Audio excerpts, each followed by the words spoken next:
গোবরডাঙ্গা নকশার জাতীয় নাট্যোৎসব সেটা এবার 12 বছরে পড়লো। আমি ভারতবর্ষের অনেকগুলো ফেস্টিভ্যালে গিয়েছি, অনেক রাজ্যে ঘুরেছি, পশ্চিমবঙ্গেরও বহু জেলায় গিয়েছি, যে জেলাতে অনেক দল ভালোভাবে কাজ করছে তাদের উৎসবে গিয়েছি। কতগুলো উৎসবে আমি যোগদান করেছি সেসব হিসেব এখন আর রাখি না, কিন্তু এইটার ক্ষেত্রে এটা আমার ক্ষেত্রে খুব স্পেশাল। এই 12 বছরে প্রত্যেক বছরই এসেছি এবং প্রত্যেক বছরই নতুন নতুন মানুষের সাথে আলাপ হয়েছে। দেশের থিয়েটারের মানুষ এসেছেন, বিদেশের থিয়েটারের মানুষ এসেছে, তাদের সঙ্গে আলাপ পরিচয় ঘটেছে। এখানে যে সেমিনার অর্গানাইজড হয় সেই সেমিনারে বেশিরভাগ ক্ষেত্রে আমি বক্তা হিসেবে থেকেছি। তাছাড়াও উদ্বোধনে এসেছি, কখনো কখনো সেমিনারে খেই ধরে দেওয়ার জন্য যে কাজ, সেই কাজও করেছি। খুব আমি এখানে এসে খুব এনজয় করি। এটা আমার একটা বাড়ি আসা, একটা আনন্দের মতো একটা ব্যাপার। মানে আমার কাছে শীতের মধ্যে এইটা একটা শীতের আনন্দের একটা পার্টের মতো। মানে যেরকম আমি শীত এলে নলেন গুড় খাই, শীত এলে যেরকম জয়নগরের মোয়ার খোঁজ করি, যেরকম সার্কাসে যাই, যেরকম আমার দরজায় কাশ্মীরি শালওলা এসে টোকা দেয়, যেরকম ভুটিয়ারা সোয়েটারের দোকান দেয়, সেরকমই আমার কাছে এটাও এক একটা বছরের শীতকাল অসম্পূর্ণ থেকে যায় যদি আমি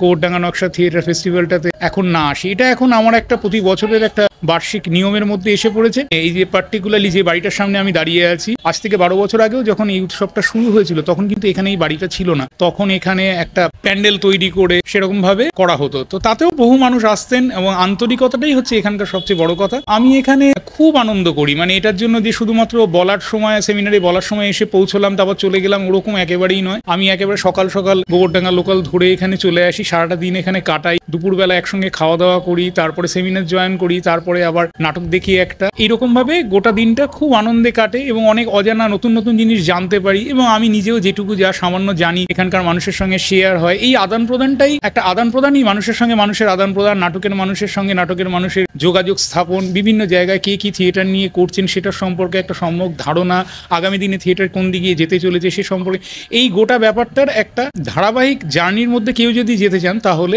এই গোবরডাঙ্গা নকশার এই থিয়েটার ফেস্টিভ্যালটাতে তাকে আসতেই হবে। অন্তত আমার এতদিন ধরে থিয়েটার নিয়ে মূলত লেখালেখির কারণে আমার এটা মনে হয়েছে এবং আমার মনে হয় আগামী দিনেও এই উৎসব চলতে থাকবে, চলতে থাকুক। আমি এই উৎসবের আরো দীর্ঘ আয়ু কামনা করি এবং এই যাত্রার আমিও যেন সঙ্গী থাকতে পারি, এটাই আমার মনে হয়।